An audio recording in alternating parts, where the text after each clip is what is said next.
अलग रखते हो, पराया रखते हो।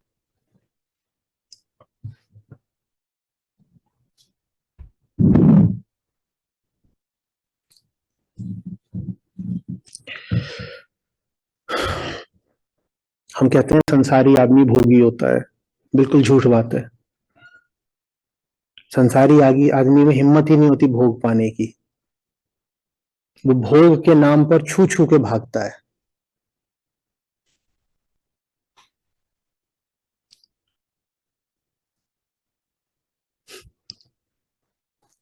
भोग का वास्तविक अर्थ, उच्चतम अर्थ तो ये होगा कि भोगी और भोग और भोग्य तीनों एक हो जाएं।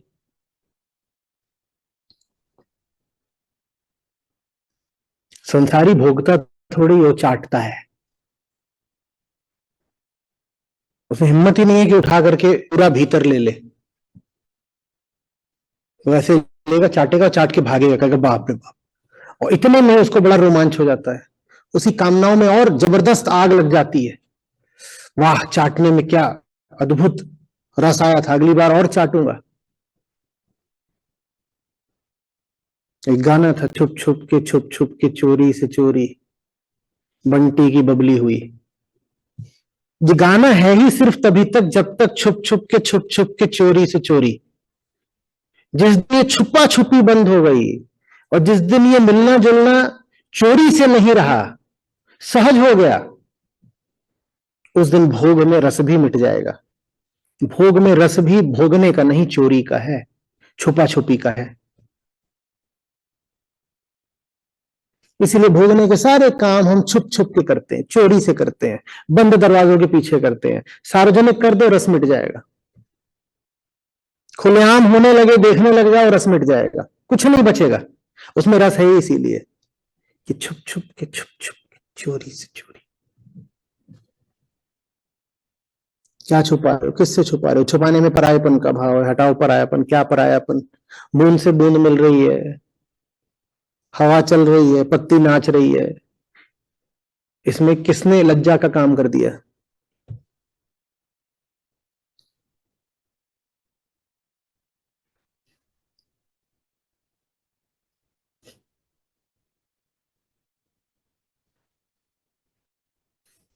हम्म? लज्जा परायेपन में है, लज्जा भोग में नहीं है।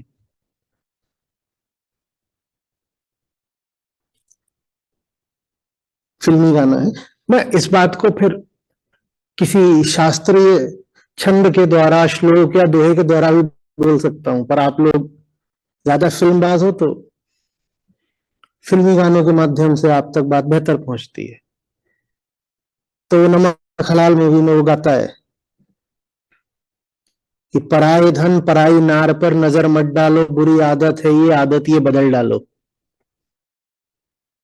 लोग सोचते हैं कि समस्या इसमें धन और नार की है, नार माने स्त्री, नारी नहीं, समस्या परायेपन की है। लोग कहते हैं कि दूसरे का माल हड़पना गलत है, तो सोचते हैं इसमें कि माल में समस्या है। माल में नहीं समस्या है, माल को दूसरे का समझने में समस्या है। तुम उसको सचमुच अपना मानते हो, उठा लो, बहुत ये बढ़िया किया तुमने। भीतर परायापन था ही नहीं, तुम करके उठा लिया, तुमने कुछ गलत नहीं किया। इसमें चोरी नहीं, चोरी तब है जब भीतर तो परायापन है और फिर रात में जाकर के दीवार में सेंध लगा करके तुमने उसका माल उठाया।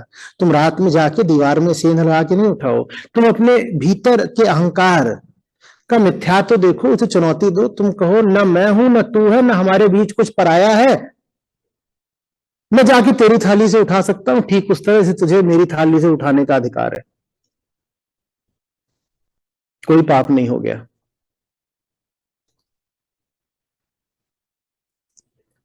पर धन में बुरी बात धन नहीं है, बुरी बात पर है। पर स्त्री में बुरी बात स्त्री नहीं है, बुरी बात पर है। ये जो परायापन है यही अहंकार का संबल है। कितने ही पुराने ऐसे लोग हैं, सभ्यताएं हैं, कबीले हैं, जिनमें व्यक्तिगत संपदा, पर्सनल प्रॉपर्टी का सिद्धांत बहुत सख्त नहीं था।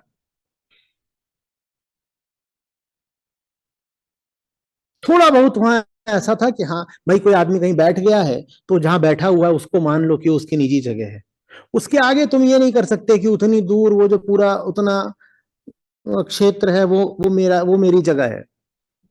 ये बात उनको समझ में ही नहीं आती थी।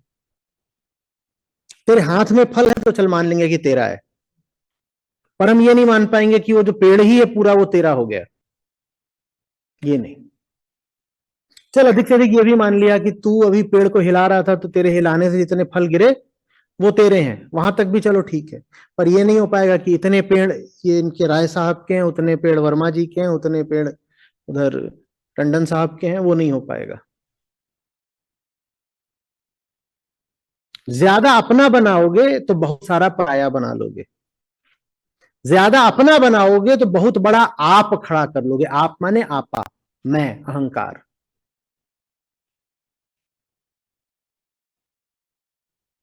इसलिए मैं आप लोगों से कई बार कहा करता हूं कि मुझे वो लोग थोड़े भले लगते हैं जिन्हें मुझसे कुछ चाहिए तो सीधे आकर कह देते हैं चाहिए। ये अहंकार के कम होने का सूचक है, ये लालच का सूचक नहीं है। लोगों को लगता है अगर हम खुलेआम बाकी बोल देंगे मुझे तुमसे चाहिए तो कहे लालची है, बेशरम है। ना वो लालची है ना वो बेशरम है, वो सरल काम है। उसको चाहिए तो उसने बोल दिया। वो मुझे पराया मानता नहीं, इस नाते आके उसने बोल दिया। और इतना ही नहीं, वो इस बात के लिए तैयार है कि मुझे चाहिए हो तो मैं उसको बोल दूं। बात समझ में आ रही?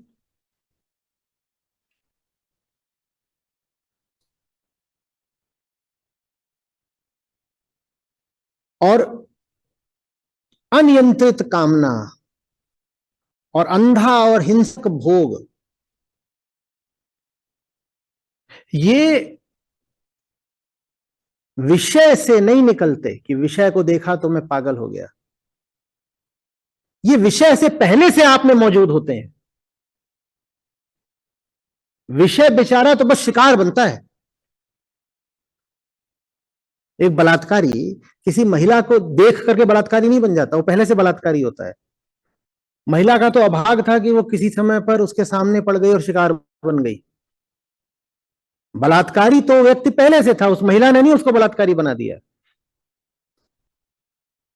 विषयों का त्याग करने से आप मुक्त नहीं हो जाओगे। ठीक वैसे जैसे कोई बलात्कारी अगर महिला संगति से अपने आप को दूर रखे वो तो भी बलात्कारी ही रहेगा। भीतर तो उसके बलात्कारी बैठा ही हुआ है। आज नहीं तो कल कहीं ना कहीं से उसे कोई महिला मिल ही जाएगी भोगने को।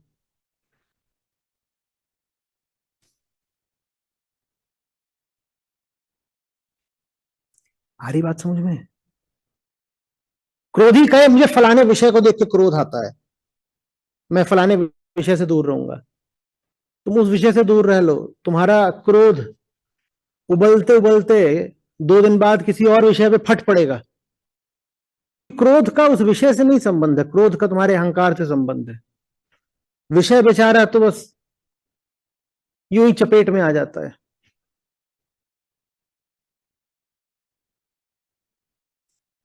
समझ में आ रही है बात? ये उसकी बात करना बंद करो, क्योंकि उसका कोई विशेष महत्व नहीं है। उसको महत्व दोगे तो खुद को महत्व दे लोगे, अहंकार को खड़ा कर दोगे ना। वो और मैं एक हैं। किसी विषय में कुछ ऐसा खास नहीं है। अपने आप को आजादी दो प्रत्येक विषय में डूबने की। वही जैसे बूंद बूंद में डूबती है, वैसे ही जैसे हरा पानी नीले पानी में मिल जाता है। दोनों एक। नीला पानी हो थोड़ा सा, थोड़ा हरा पानी हो। कई बार दो नदियों के पानियों में भी थोड़ा अलग अलग रंग होता है। दो नदियों का पानी मिला दो तो एक हो जाता है ना। आप जाओगे अगर संगम पर प्रयागराज तो आप देखोगे यहां से गंगा आ रही है, यमुना आ रही है, दोनों का रंग अलग अलग होता है। और दोनों मिल जाती हैं तो रंग अलग बचता है क्या? वैसे ही सारे विषयों के साथ घुलना सीखो। ये बात बड़ी अजीब लगी। कहीं कभी तो कहते हैं संगति अच्छी होनी चाहिए, विवेक का इस्तेमाल करो, हर चीज के साथ मत बैठ जाया करो, ये क्या कर रहे हो, क्या कर रहे हो, अभी क्या बोल रहे हैं, क्या आचार्य जी बदल गए बंबई जाके? हमारे आचार्य जी वापस करो जल्दी, इनको बोधस्थल वापस भेजो, ये कैसी बातें कर रहे हैं?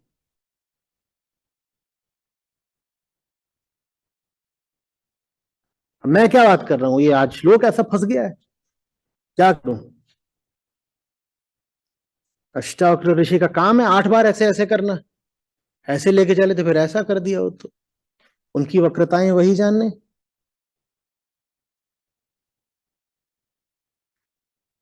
आ रही बात समझ में? जीवन से ऐसे एक हो जाओ जैसे पानी से पानी, न कोई दूरी, न कोई वर्जना, न कोई बंधन, न कोई कामना।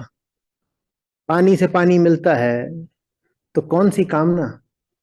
सहज सी बात है एक हो जाना, कामना के नाते एक थोड़ी होते हो। एक होना प्रकृति है इसलिए एक हो जाते हो, तड़प के एक थोड़े ही होते हो। कि बहुत दिनों से हम विरह में आकुल थे, आज मिले हैं तो आज बिल्कुल झूम के जूझ के एक हो जाएंगे ना। पानी से पानी मिलता है, यूं ही सहज ही एक हो जाता है। जीवन से ऐसे एकाकार होना सीखो। आ रही बात समझ में? और जब ये होता है तो तुम पाते हो कि जीवन के दृष्टा हो गए हो। जो हो रहे हो, जो हो रहा है, उसको साफ साफ देख पा रहे हो। जब तक अहम बने हुए थे तब तक लालची निगाह और डरी हुई निगाह बस विषयों पर रहती थी, क्योंकि विषय विशेष लगते थे ना भाई। अब जब जान लिया कि विषयों में कुछ ऐसा विशेष नहीं है, तो निगाह दोनों को देख पाती है, उसको भी खुद को भी। और दोनों को जब देख पाती है तो दोनों को एक पाती है। जो दोनों को देख पाता है वो दोनों को एक पाता है। जो दोनों को एक पाता है उसे कहते हैं आत्मस्थ। माने जो प्रकृतिस्थ हो गया है उसको ही कहते हैं आत्मस्थ।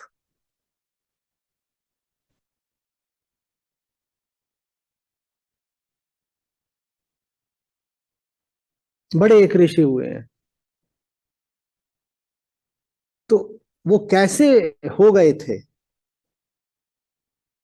उसको बड़े स्थूल रूप से आम आदमी को समझाने के लिए कहते हैं कि वो प्रकृति के साथ ऐसे एक हुए कि उनके शरीर में दीमक लग गई,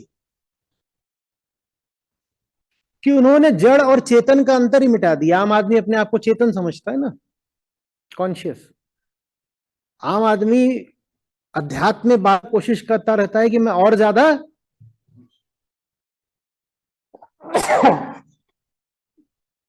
कि मैं और ज्यादा चेतन हो जाऊं। और भरत मुनि ने उल्टा करा, उन्होंने कहा मैं और ज्यादा जड़ हो जाऊं।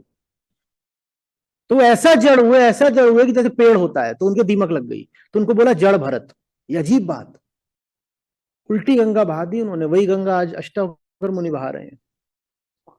हम कहते हैं अध्यात्म का मतलब चेतना का ऊर्ध्वगमन। भरत मुनि हंसे, बोले यदि ऊर्ध्वगमन का मतलब है कि जड़ से और अलग हो जाऊं, तो ये तो और बंधन बढ़ गया। उन्होंने कहा बिल्कुल ये ठीक तरीका है कि इतने ऊंचे उठो कि जड़ से और चेतन दोनों से ही रिश्ता तोड़ लो। चेतनातीत चले जाओ, तुरीय चले जाओ। तुरीय होने का मतलब है अब चैतन्य भी नहीं रहे, जड़ से भी अलग हुए और चेतना से भी अलग हुए। बोले दूसरा एक और तरीका है चेतना से अलग होने का, पूरी तरह जड़ हो जाओ। तो पूरी तरह जड़ ही हो गए, वो पेड़ हो गए, वो मिट्टी हो गए।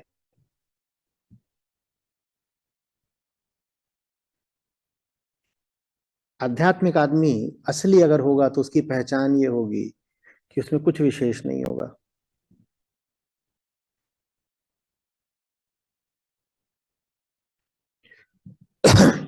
ऋषियों की कथाएं हैं, इन्हीं मुनि की, भरत की, कि इतने सीधे थे कि ऐसे ही चले जा रहे थे। इतने सीधे दिखे, इतने सरल, इतने सामान्य कि राजा ने कहा आजा बेटा इधर आजा, मेरा सेवक बन जा। राजा जहां ही रहते थे वहीं से राजा की पालकी कारवां कुछ गुजर रहा होगा, तो राजा ने कहा ये आदमी खड़ा हुआ है, चलो इसको सेवा में लगाओ। क्योंकि इनके व्यक्तित्व में विशेषता जैसी कोई बात इन्होंने छोड़ी ही नहीं थी। ये बिल्कुल ऐसे हो गए थे जैसे बहती हवा, जैसे जंगल की मिट्टी, जैसे जमीन की घास। कुछ इनमें खास बचा ही नहीं था। तो राजा ने कहा आ जाओ चलो सेवा लगो। जब सेवा में लगे तो ऐसी बातचीत निकल पड़ी, उसमें इन्होंने राजा को कुछ ज्ञान दे दिया। तो राजा ने कहा रे बाप ये कौन है, मैं किससे क्या काम करा रहा हूं।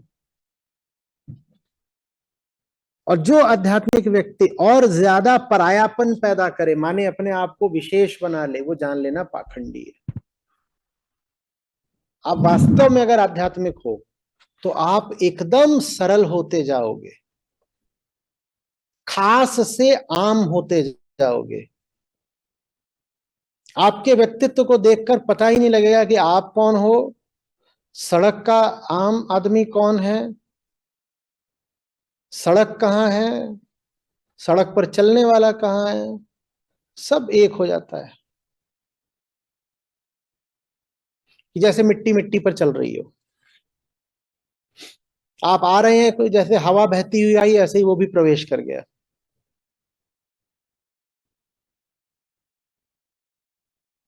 आ रही बात समझ में? अध्यात्म किसी खासियत का नाम नहीं है। अध्यात्म का अर्थ है सारी खासियतों को मिटा देना। सबसे मूल खासियत कौन सी है? अहंकार। अहंकार। अध्यात्म का मतलब है सारी खासियत हटा दी, अब तो ऐसा हो ही रहा पांव तले की घास। दास दास सब कहें, मैं दासन का दास। पांव तले की घास जैसे, और पांव तले की घास जैसे माने ये नहीं कि सर के ऊपर का नारियल नहीं हो सकते, कि बहुत बड़े छाते जैसा तना वटवृक्ष नहीं हो सकते। सब कुछ हो सकता है, निर्विशेष। फिर से बताओ, विशेषता की चाह माने अहंकार।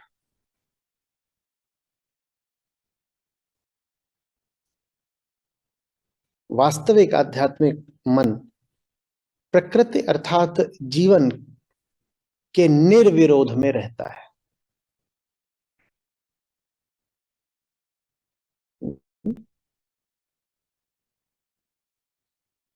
बताइए।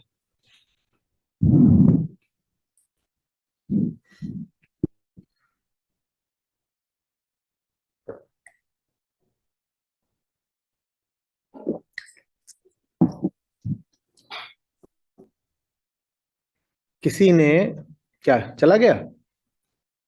बोलूं, बोलता रहूं? दिखा तो दो।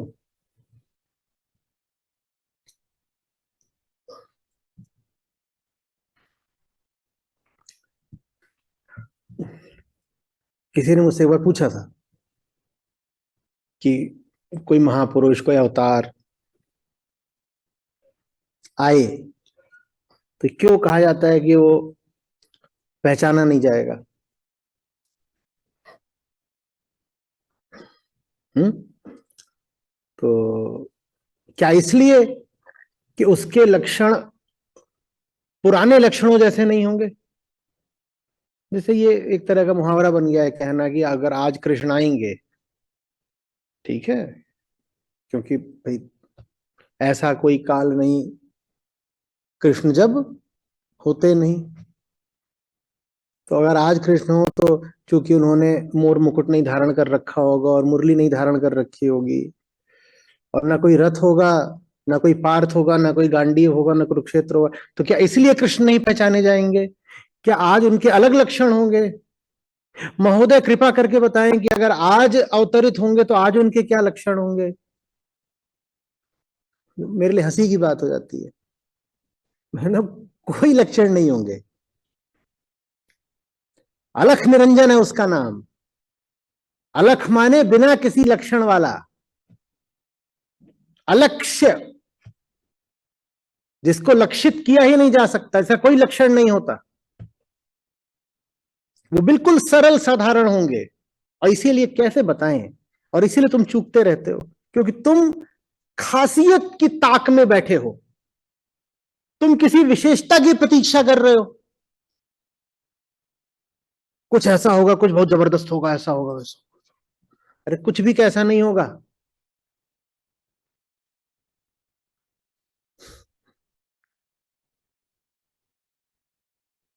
हम्म। हिमालय की बर्फ में क्या विशेष होता है? इतनी नदियां फूटती हैं हिमालय से, उनमें क्या विशेष होता है? जैसी एक वैसी दूसरी। हाँ, एक हो सकता है ऐसे ऐसे ज्यादा बह रही हो, सर्पीली। एक हो सकता है देखो तो उस वक्त जरा सीधी बहती दिखाई दे।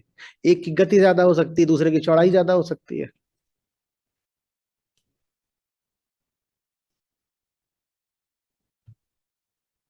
एक अभी अभी हिमशैल से फूटी है, तो बहुत ठंडी हो सकती है, उसमें थोड़ी बर्फ भी तैर रही है। एक को जरा वक्त हो गया है, वो कन्या नहीं है, वो थोड़ी प्रौढ़ा हो रही है, थोड़ा नीचे तक बह आई है, तो पानी भी उसका अब थोड़ा कम ठंडा है।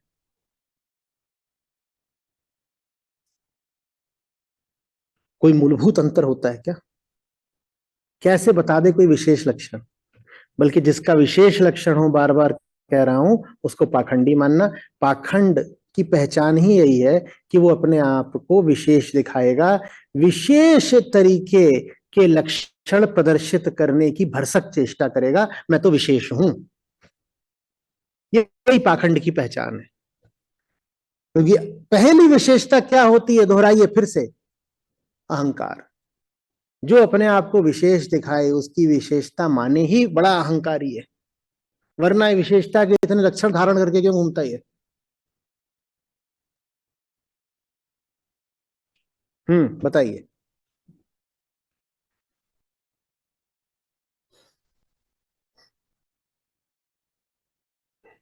नमस्ते आचार्य जी।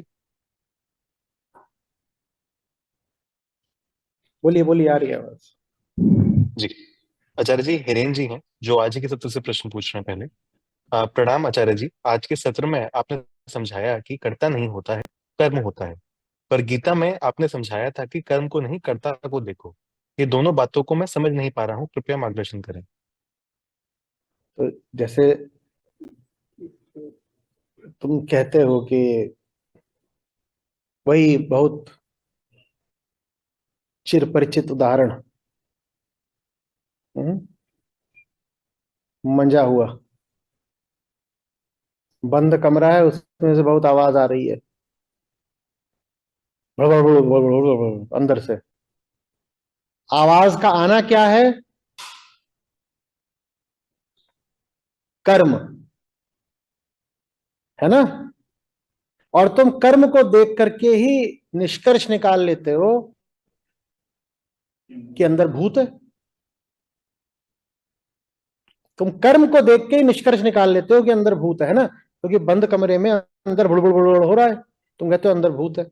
तो मैं कहता हूं कर्म को नहीं, कर्ता को देखो। कर्ता को देखो माने अंदर जाके देखो कौन है। जब अंदर जाके देखते हो तो देखते हो चूहा है, भूत नहीं है। तो इसलिए बोलता हूं कर्म नहीं, कर्ता को देखो। कर्ता को देख के ये पता चलता है कि तुम जिसे कर्ता समझ रहे थे वो नहीं है। तुमने आवाज को सुन के क्या सोचा था, कर्ता कौन है? भूत। तुमने कर्म को सुना, माने देखा जो भी, और क्या तुरंत निष्कर्ष करा? कर्ता का नाम है भूत। तो मैं कहता हूं कर्ता को देखो। तुम कर्ता को देखते नहीं, तुम कर्ता की कल्पना करते हो। तुम्हारा कर्ता एक सपोजिशन है। इसलिए मैं कहता हूं नहीं, एक्सपेरिमेंटेशन नॉट सपोजिशन। जाओ कर्ता को देख कर आओ। मानो नहीं कर्ता को, जाओ देखो कहां है। और जब तुम कमरे का दरवाजा खोलते हो और कर्ता को देखते हो तो कर्ता तो कहीं है ही नहीं। अरे आचार्य जी को मुंबई से वापस बुलाओ।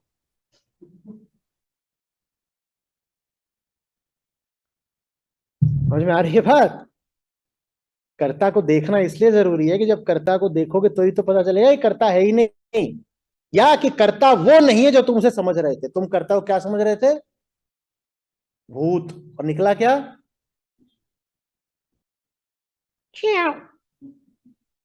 और तुम्हारे लेके बड़ा भारी भूत, बड़ा भारी भूत। इसलिए जो पाखंड की दुनिया होती है उसमें इतनी सारी वर्जनाएं होती हैं, और विशेषकर वर्जना होती है प्रश्न पूछने के विरुद्ध। क्योंकि अगर प्रश्न पूछ लिया, माने कमरे का दरवाजा खोल दिया जिज्ञासा में, तो दिख जाएगा कि भूत वूत कुछ नहीं होता, तो चूहा था जो आवाज कर रहा था। भूत तभी तक बचा रह सकता है जब तक कर्ता के प्रति जिज्ञासा न की जाए। जिस क्षण कर्ता के प्रति जिज्ञासा करती, वैसे ही जो झूठा कर्तृत्व होता है वो साफ हो जाता है। इसलिए कर्ता को देखो। कर्ता को देखो माने ये नहीं कि कोई कर्ता है जो तुम भी जानते हो कौन है, मैं भी जानता हूं कौन है, मैं बस उसको देखने को कह रहा हूं। अगर तुम भी जानते हो कौन है, मैं भी जानता हूं, तो देख के क्या करोगे? कौन सा उसका ऐसा थोबड़ा मनमोहक है कि निहारोगे? मैं कह रहा हूं कर्ता को देखो माने कर्ता को खोजो, खोजो। और मैं तुमसे चुनौती देके कह रहा हूं कि जब कर्ता को खोजोगे तो वो कर्ता नहीं मिलेगा जो तुमने कल्पित कर रखा था। कर्ता तो कोई और है, तुमने भूत सोचा था, निकलेगा चूहा। हम्म। आचार्य जी सौरभ जी हैं, वो पूछ रहे हैं कि घोर अज्ञान में भी दिखाई नहीं देता कि कर्ता कौन है, एवं जब आत्मज्ञान होता है तो भी अहंकार मिटता है, अहंकार आत्मस्थ हो जाता है तब भी कर्ता नहीं बचता। इन स्थितियों में अंतर क्या है? फिर से बोलो। चाय इतनी गड़बड़ थी कि मेरी प्रकृति उड़ गई बिल्कुल। जी। घोर अज्ञान में भी दिखाई नहीं देता कि कर्ता कौन है, हम्म। एवं जब आत्मज्ञान होने लगता है, अहंकार मिटने लगता है, अहंकार आत्मस्थ हो जाता है, तब भी कोई कर्ता नहीं बचता। तो इन स्थितियों में अंतर क्या है? अरे यार, तुम कमरे के बाहर खड़े हो, कर्ता कौन है दिखाई नहीं दे रहा, बस अंदर से गुड़गुड़ गुड़गुड़ हो रहा है। एक ये है कि कर्ता दिखाई नहीं दे रहा, और एक ये है कि तुमने कमरा खोल दिया, प्रकाश कर दिया, ज्ञान हो गया, और फिर दिख रहा है कि कोई कर्ता नहीं है। इन दोनों में कोई अंतर नहीं है।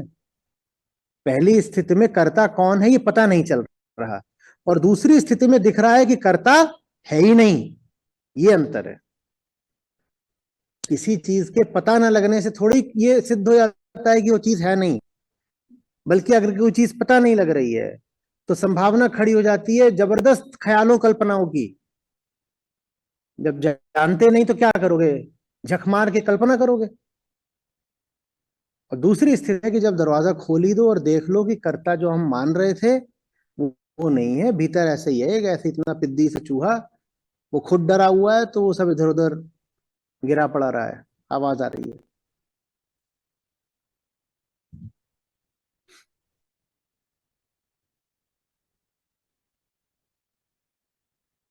सर जी अगले प्रश्न के लिए मैं शतायु जी को स्क्रीन पे लेकर आना चाहूंगा।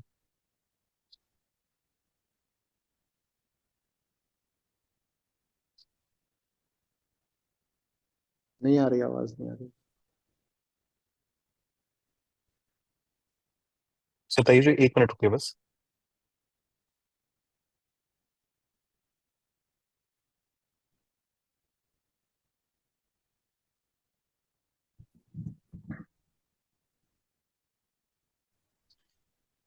जी अ, प्रश्न। नमस्ते आचार्य जी। मैं 2 साल पहले फ्रांस आया था पढ़ाई करने के लिए। तो हमारा क्लास कुछ 25 लोगों का ही क्लास है, जिसमें मैं अकेला इंडियन हूँ। तो कंपेयर टू जो मेरे क्लासमेट्स हैं, उनसे मुझे थोड़ा ज़्यादा एक्सपीरियंस है। तो मुझे पहले से बहुत चीज़ें आती थी, तो उसके कारण कंपैरिजन हुआ और बहुत कॉन्फ्लिक्ट्स होने लग गए मेरे क्लासमेट्स और मेरे बीच में। क्योंकि मुझे थोड़ा ज़्यादा एक्सपीरियंस था उनसे, वो बिगिनियर्स थे। इसी चक्कर में किसी ने मेरा फ़ोन हैक कर लिया। उसने मेरे प्राइवेट इंफॉर्मेशन का मिसयूज़ करके काइंड ऑफ कैरेक्टर असैसिनेशन मेरी रेपुटेशन गिराने की कोशिश की, क्योंकि फर्स्ट ईयर में मैं टॉप कर रहा था और सबके मार्क्स सबके सामने रख दिए जाते थे, लेकिन फिर उन्होंने क्लास के लोगों ने बोल के वो भी रुकवा दिया कि सबके मार्क्स एक साथ ना दिखे। फिर सेकेंड ईयर में मुझे टीचर्स से भी प्रॉब्लम होने लग गई। टीचर्स भी मुझे थोड़ा इल ट्रीट करने लग गए, और सबसे पहले मुझे मेरे प्रोफेसर ने ही इसके बारे में बताया कि मेरा फ़ोन हैक हो चुका है। और फिर मैंने अपने वॉलपेपर पर लिखकर उनसे बोला कि मैं एक्शन ले लूंगा लीगल, मुझे आके कन्फेशन दे दो। तो मुझे आके कन्फेशन भी दे दिया गया। और धीरे धीरे ये जो ब्रांच है हमारे कॉलेज की, ये अभी बड़ी हो रही है, तो नए क्लासेस भी आने लग गए। तो उनके सामने भी मुझे उनसे भी आइसोलेट करवा दिया गया, जबकि मेरा काम वैसे ही चल रहा था। इस सब के बीच में अपना काम मैं वैसे ही कर रहा था, अच्छा ही हो रहा था। लेकिन कुछ टीचर्स थे जो ज़्यादा रेशियल बायस था जिनमें, जो नहीं करते थे सपोर्ट। कुछ टीचर्स थे जो सपोर्ट करते हैं। पर अभी 2 साल हो चुके हैं, मैं इस सब को फेस कर रहा हूँ और अपना काम भी कर रहा हूँ। लेकिन कभी कभी ऐसा हो जाता है कि मैं आइसोलेट भी हो गया हूँ बहुत ज़्यादा। तो कभी कभी मुझे बहुत ख्याल आने लगते हैं कि कैसे मैं डील करूँ इस सब के साथ, क्योंकि अगर मेरा रेपुटेशन मेरे कॉलेज में खराब हो सकता है मिसयूज करके। और जब मैं एडमिनिस्ट्रेशन के पास जाता हूँ कि आप कोई एक्शन लीजिए इस पे, तो वहां से भी कोई हेल्प नहीं मिलती है। तो आगे जाके मुझे जॉब मिलने में भी प्रॉब्लम हो सकती है। यहाँ पर अगले साल मैं ग्रेजुएट हो रहा हूँ, और अगर मुझे जॉब नहीं मिलती है तो मैं अपना एजुकेशन लोन नहीं चुका पाऊंगा। इंडिया आकर मैं नहीं कर सकता हूँ इंडिया की सैलरी में, स्पेशली एनिमेशन में। तो इस सब के बीच में मुझे अपना काम भी करना है, वो भी अच्छे से करना है। अनसर्टेनिटी है बहुत ज़्यादा, और क्लास में जो चल रहा है वो तो डेली बेसिस पे वर्बली अब्यूज वगैरह वो सब तो मैं फेस कर ही रहा हूँ। उसके बीच में इस सब के साथ कैसे डील करूँ?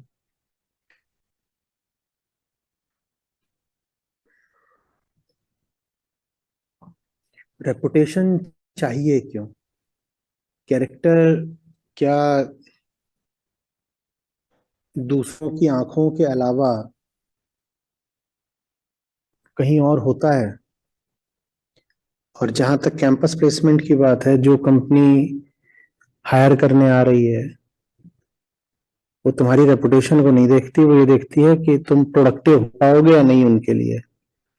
अगर तुम उनके लिए काम करके पैसे बना के दे सकते हो तो कोई भी कंपनी ऐसे एम्प्लॉय को, रिसोर्स को नहीं छोड़ेगी जो उनके लिए एक एबल और एफिशिएंट प्रोडक्टिव परफॉर्मर हो सकता है। हम्म? हाँ, तुम कोई बहुत इलीगल काम करके बैठे हो और अभी तुम पर कोई ओपन केस चल रहा हो, वो फिर एक अति की बात होती है, एक्सट्रीम। वैसा तो कुछ है नहीं। यहाँ तो जो बात हो रही है वो र्यूमर, अफवाह, गॉसिप मॉन्गरिंग के तल की है कि तुम्हारे फोन में से कुछ निकाल लिया, कि क्या कैरेक्टर असोसिएशन निकाल लेंगे तुम। किसी राष्ट्राध्यक्ष पर हमले का तो कोई कार्यक्रम बना नहीं रहे हो तुम, एलियंस के साथ मिल करके प्लैनेट अर्थ को सबोटाज करने की योजना भी नहीं बना रहे हो। अधिक से अधिक क्या होगा, तुम्हारी निजी जिंदगी की कुछ बातें होंगी, तुम्हारे सेक्सुअल अफेयर्स की कुछ बातें होंगी। इससे अधिक कुछ भी नहीं होता जिसको आप कैरेक्टर असैसिनेशन बोलते हो। तो तुमको ऐसा कैरेक्टर रखना किस लिए है? रेपुटेशन एक तरीके का एग्रेशन और एक तरह का डर होती है। हम्म। होती है कि नहीं? हम्म। मैं कहीं पे जा रहा हूं, मैं वहां पहुंचने से पहले ही वहां के लोगों को प्रभावित, इंप्रेस कर देना चाहता हूं। जैसे कि कोई कहे कि मैं कहीं पहुंचूं उससे पहले ही उस जगह पर मैं अपना कब्जा जमा लूं। इसलिए कह रहा हूं रेपुटेशन एक तरह का एग्रेशन होती है। हम्म। और रेपुटेशन इस बात का डर होती है कि बिना रेपुटेशन के तो मेरी पोल खुल जाएगी। मैं पहले ही बता देता हूं साहब, मेरी रेपुटेशन ये है कि मैं बड़ा आदमी हूं, ताकि आप मुझसे जरा ढंग से व्यवहार करें। भाई तुमसे मुझे कैसा व्यवहार करना है, ये बात तुम्हारी रेपुटेशन से क्यों तय हो, ये बात तुम्हारी हस्ती से तय होनी चाहिए ना। तुम कैसे हो, तुम्हें देख के तुमसे व्यवहार कर लेंगे। हम्म। मुझे मेरे अभिभावकों ने और कुछ मौकों पर शिक्षकों ने भी बोला, बचपन में थोड़ा ठीक ठाक था पढ़ने पे, तो जहां कहीं वो देखें कि मेरे व्यवहार में ऊंच नीच हो रही है, तो जानते हो किन शब्दों में बोलते थे? मेरी माँ बोलती थी कि दुनिया में निकलोगे माथे पे चिपका के नहीं चलोगे कि टॉपर हो। ये उनका बोलने का तरीका था। वो बोलती थी दुनिया में बाहर निकलोगे तो यहां पर चिपका के नहीं चलोगे कि टॉपर हो। तुम्हारी हस्ती ऐसी होनी चाहिए कि लोगों से तुम्हारे मधुर, सीधे, सरल, आत्मीय संबंध बन सके। या यहां चिपका के चलोगे कि मैं पढ़ने में अच्छा हूं, मैं बोर्ड का टॉपर हूं, या यहां यहां से ये कॉलेज या यूनिवर्सिटी, ये सब यहां चिपका के चलोगे। और अगर चिपका के चलोगे तो उससे तुम्हारा डर भी पता चलता है और तुम्हारी हिंसात्मकता भी पता चलती है। तुम इतने डरे हुए हो कि सामने वाले को पहले दिखा देना चाहते हो, मुझसे मिसबिहेव मत करना, मैं टॉपर हूं, ये देख यार क्या लिखा हुआ है इधर ही, मैं टॉपर हूं। मेरी माँ मुझसे बोलती थी कि अपनी हस्ती ऐसी रखो कि माथे पे खुदवाना ना पड़े कि मेरे अतीत की उपलब्धियां क्या हैं, या कि मेरा कैरेक्टर, मेरी रेपुटेशन। ये कैरेक्टर रेपुटेशन क्या होते हैं? बात होती है तुम्हारी हस्ती की, तुम हो कौन, उसको ठीक रखो ना।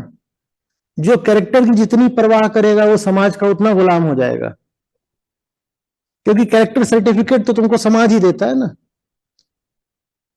जो तुम्हें सर्टिफिकेट दे सकता है तुमसे वापस भी ले सकता है, तुम डर के रहोगे। और सर्टिफिकेट अगर कोई तुम्हें देगा तो तुमसे कुछ वसूल के ही देगा, तुम्हें किन्हीं शर्तों पर ही देगा। जिन्होंने तुम्हारा फोन हैक किया वो तो सफल हो गए, वो तुम्हें डराना चाहते थे, चिंतित परेशान करना चाहते थे, वो तुम हो गए हो। फोन में ऐसा क्या हो सकता है कि आदमी इतना पागल हो जाए कि अरे ये मेरा क्या होगा, ऐसा वैसा, इतना क्या हो सकता है? क्या देख लिया उन तुम्हारे फोन में? तुम अपने गर्लफ्रेंड से कुछ बातचीत करोगे वो देख लिया होगा, या माँ बाप से बात करोगे वो देख लिया होगा, शायद तुम पॉर्न देख रहे होगे तो वो तुम्हारी ब्राउजिंग हिस्ट्री में आ गया होगा।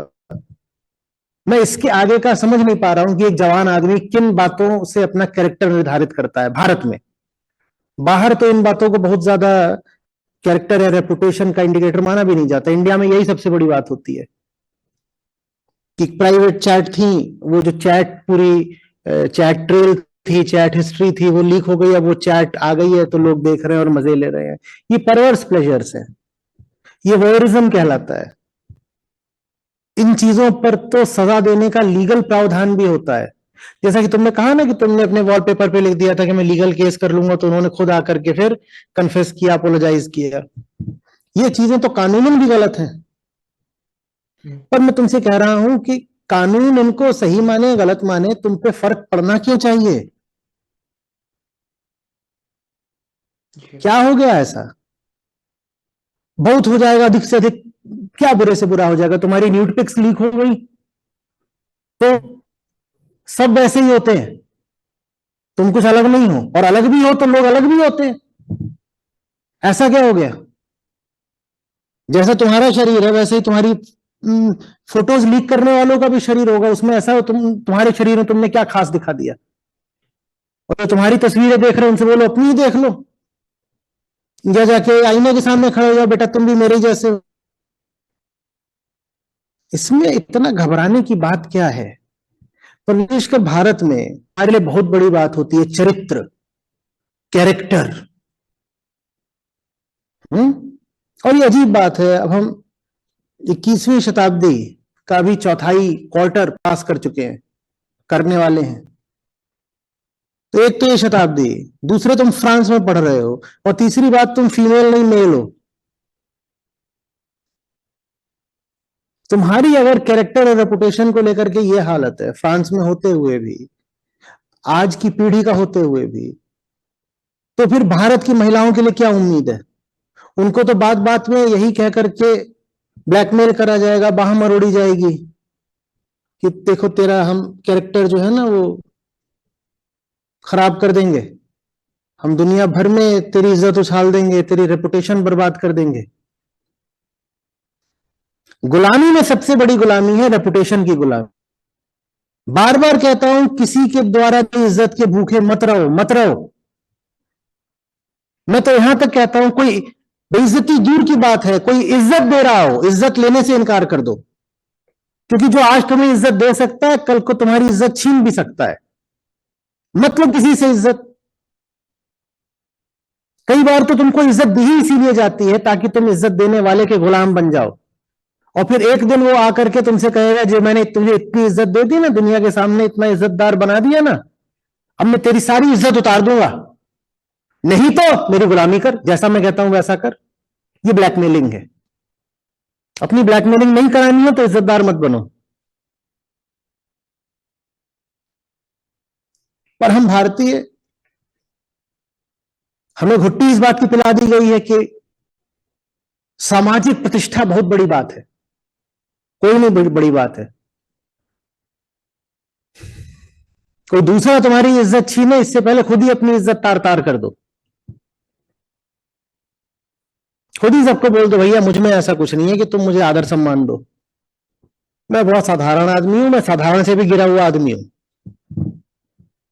वो आजकल चलता है ना, मैं गिरा हुआ बंदा, वो गिरा हुआ बंदा की यहां पे टी शर्ट पहन लो, लिख लो कि तू मुझे क्या गिराएगा, मैं तो पहले से ही गिरा हुआ हूं।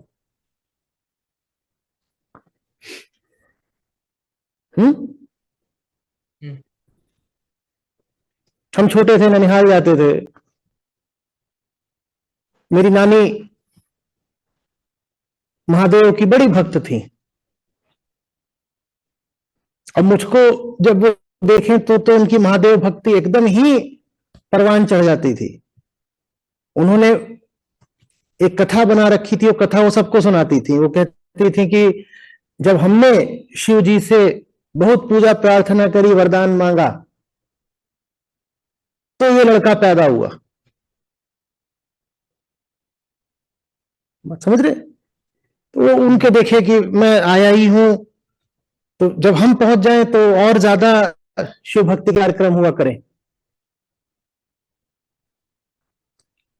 तो एक वो कैसेट लगा करके सुना करती थी, और उनकी ये मान्यता इस बात से और दृढ़ हो गई थी कि जो भी उन्होंने भगवान शिव से मांगा होगा, तो मेरा जन्म भी महाशिवरात्रि को हुआ। तो उनको लगे कि अरे, तो एक कैसेट था वो शिव विवाह का, वो सुना करती थी। वो रोज ही लगा दे, जिन दिनों मैं वहां रहूं लगभग रोज ही उसको लगा दे, और वो लगाना भूल जाए तो फिर सब जो बच्चे थे घर के वो समझ गए थे कि लगाना ही होता है सुबह सुबह, तो वो लगा दिया करें। तो उसमें वो बीच में एक पंक्ति आती है कि ऊंचा जो उड़ता है वो निश्चय ही नीचे आएगा, और जो बैठा है धरती पर उसे नीचे कौन गिराएगा। ऊंचा जो उड़ता है वो निश्चय ही नीचे आएगा, और जो बैठा है धरती पर उसे नीचे कौन गिराएगा। बात समझ रहे? असल में वो पूरी कथा ये थी कि विवाह के लिए राजा भेजते हैं पंडित को, क्योंकि जो बालिका हैं पार्वती, जब उन्होंने जन्म लिया है दोबारा, तो उन्होंने हट कर लिया है कि मैं तो शिव जी से ही, ये पौराणिक कथा है, शिव जी से विवाह करूंगी। तो उनको भेजा जाता है, तो वो पंडित कहता है, अरे महाराज आप ये पहाड़ का को बैठते हो पत्थर पे, और ये आपने भूत प्रेत की सेना इकट्ठा कर रखी है। पंडित कहता है शिव जी से कि ये तो उसमें एक और बड़ी पंक्ति ऐसी आती थी, मैं हंसता था, खूब खिलखिलाता था, मैं बच्चा था, कि पंडित एकदम ही पगला जाता है, तो देखता है जब वहां पर जाकर हाल शिव जी का, तो बोलता है मेरी गौरा 5 बरस की, मर भुट्टा 1000 बरस का। तो शिव जी के लिए बोल रहा है, अरे जो गौरा है वो छोटी सी बच्ची, वो 5 साल की है, और ये जो है शिव जी, उनको पर बुढ़ा है 1000 बरस का। बोल रहे ये कैसा रिश्ता करवा रहे हो। कैसेट की बातें। तो मैं उसको, वो मुझे एक समय पे पूरा हट गया था, पूरा वृतांत थी शिव विवाह का। तो आ गई लहर शिवा के मन में, ऐसे करके अपना वो रहता था। तो बाकी सब बातें तो चलो जैसी थी वैसी थी, पर ये बात मेरे मन में बैठ गई कि ऊंचा जो उड़ता है वो निश्चय ही नीचे आएगा, और जो बैठा है धरती पर उसे नीचे कौन गिराए। अब जीवन की यात्रा, समय का पहिया, हम आगे बढ़े और जीवन ने हमें बहुत मौके दिए ऊपर उठने के, उठे भी,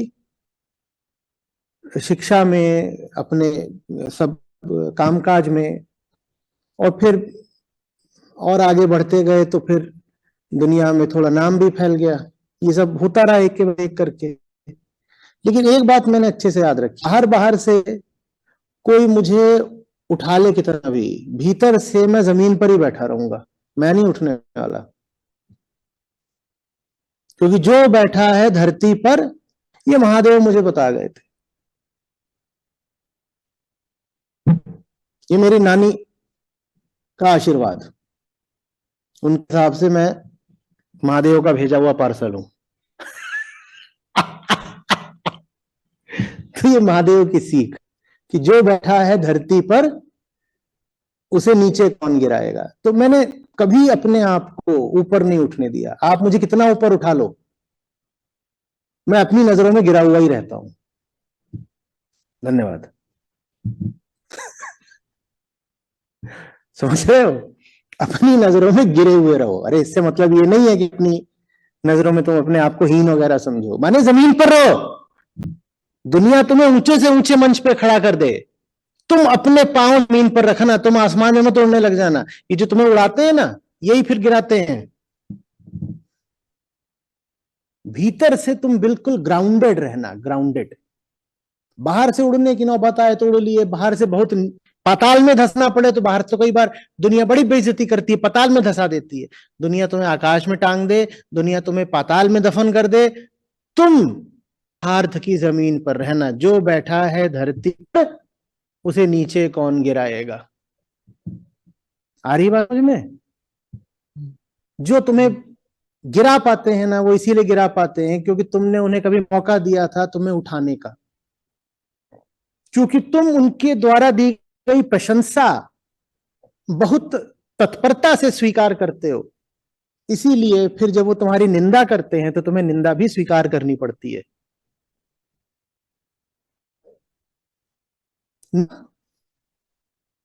तुमसे हम स्तुति श्लाघा लेंगे और न तुमसे निंदा आलोचना लेंगे, हम तुमसे कुछ नहीं लेंगे। I do not exist in your eyes. मेरी हस्ती का वजूद स्वतंत्र है, मेरी हस्ती तुम्हारी आंखों की गुलाम नहीं है। मैं वो नहीं हूं, आश्रित है कि तुम्हारी आंखें उसे कैसे देंगी। तुम्हारी आंखों में मैं जैसा हूं सो हूं, तुम्हारी नजरों में मैं कुछ भी हो सकता हूं, उससे फर्क नहीं पड़ता। मैं जो हूं मैं जानता। रेपुटेशन को बड़ी बात मत मानना, क्योंकि रेपुटेशन हमेशा दूसरों की आंखों में होती है और दूसरों की आंखों पे तुम्हारा कोई बस नहीं है। बड़ी तुम दयनीय विवशता की हालत में पहुंच जाओगे।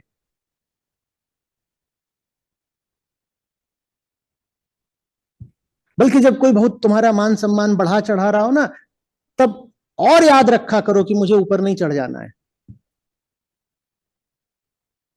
अपने आप को चुटकुला बना लिया करो। मैंने बहुत मन कई बार ये किया। ये मेरे लिए एक आत्म अनुशासन की बात है। जब कोई मेरी बहुत तारीफ कर रहा होता है, ठीक उसी वक्त मैं अपने ऊपर चुटकुला मार देता हूं। इसलिए नहीं कि मुझे जानबूझ करके थोड़ा सा विनम्र बनना है, क्योंकि सच्चाई यही है कि मैं चुटकुला हूं, और तुम भी चुटकुले, और तुम भी चुटकुले, तुम भी चुटकुले हो। हम कैसे अपना यथार्थ भुला दें। कोई कह रहा है अरे ये हैं, महान हैं, भारत की शान है, पहलवान है। भग,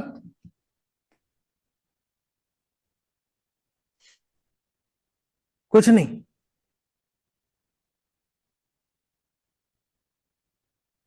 आ रही है बात समझ में कुछ? कोई दूसरा तुम्हारा मजाक उड़ाए उससे पहले तुम खुद अपना मजाक उड़ा लिया करो।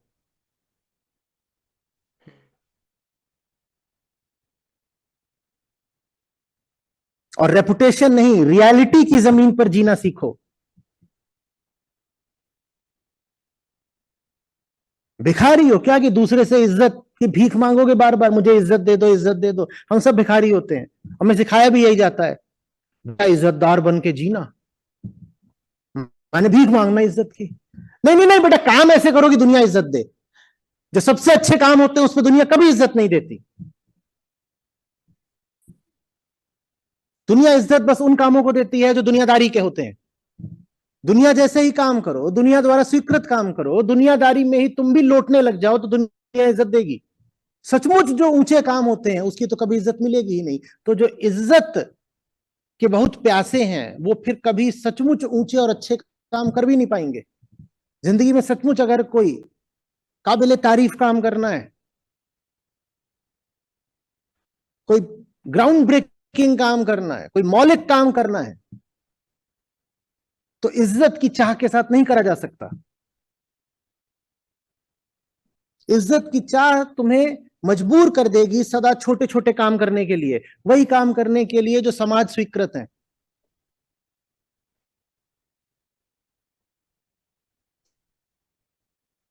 कुछ आ रही है बात समझ में?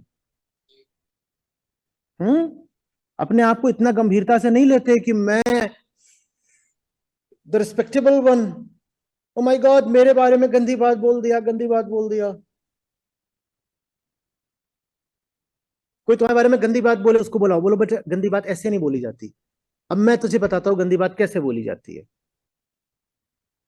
ऐसे बोल, ऐसे। अब बोल। क्योंकि मैं कितना गिरा हुआ हूं तुझसे ज्यादा तो मैं जानता हूं ना। तू तो मेरे बारे में अगर उल्टी पुल्टी बातें बोलेगा भी तो वही बोलेगा जो दो चार बातें तूने सोच ली या देख ली। अरे आदमी के मन में तो हजार खाइयां होती हैं, हमारी कौन सी खाइयां हैं हमसे ज्यादा तुम थोड़ी वाकिफ हो। हम जानते हैं ना। आओ, तुम हमें बुराई बोलना चाहते हो तो हम तुम्हें अपनी सारी बुराइयां बताते हैं। और आमतौर पे किसी को बुला लो और उसे अपनी अच्छाइयां नहीं बुराइयां बताना शुरू कर दो तो डर के भग जाता है। लोग यूजुअली किसी को पकड़ते हैं बताने के लिए कि आओ सुनो बैठो, हम तुम्हें बताते हैं हम कितने महान आदमी हैं। उल्टा किया करो, बैठाया करो, आओ बैठो, आओ हम तुम्हें बताते हैं हम कितने गलीच आदमी हैं, जलील जाहिल बदकार बदजात ये हैं हम। देखो कैसे भगेगा। ये दुनिया चीज ऐसी है उल्टी, तो इसके साथ रिश्ता भी ऐसे ही रखना चाहिए उल्टा। इन्हें पता चल गया ना कि तुम प्रसिद्धि और प्रशंसा के प्यासे हो, तो ये तुमको प्यासा ही मार डालेंगे।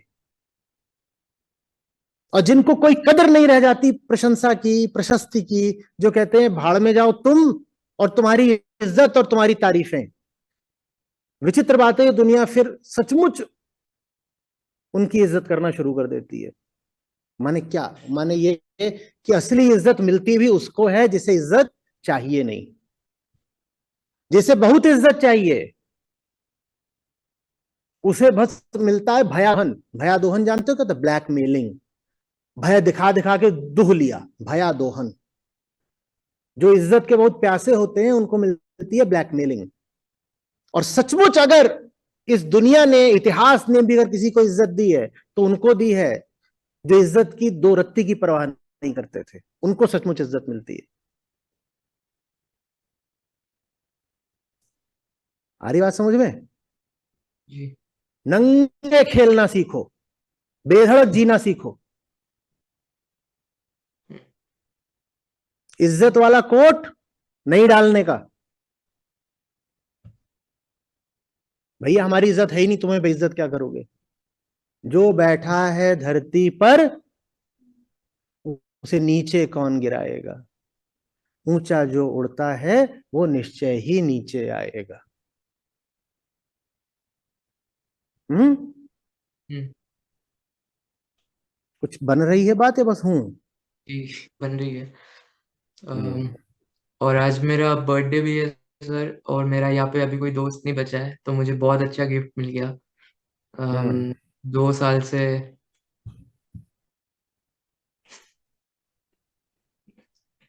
आप ही हो सर। बधाई हो। थैंक उसकी यू। नहीं जो तुम लगते हो, उसकी जो तुम हो। उसकी नहीं हम्म जिसका जन्म हुआ है, उसकी जिसका कोई जन्म नहीं है। बधाई हो। रेपुटेशन की नहीं, रियलिटी की। बधाई हो। हम्म हम्म धन्यवाद सर।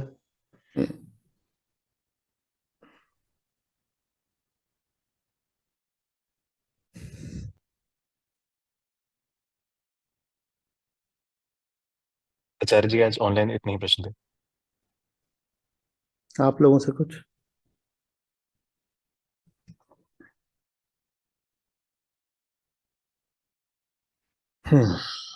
चलिए।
आप सभी हमारे साथ बने रहें।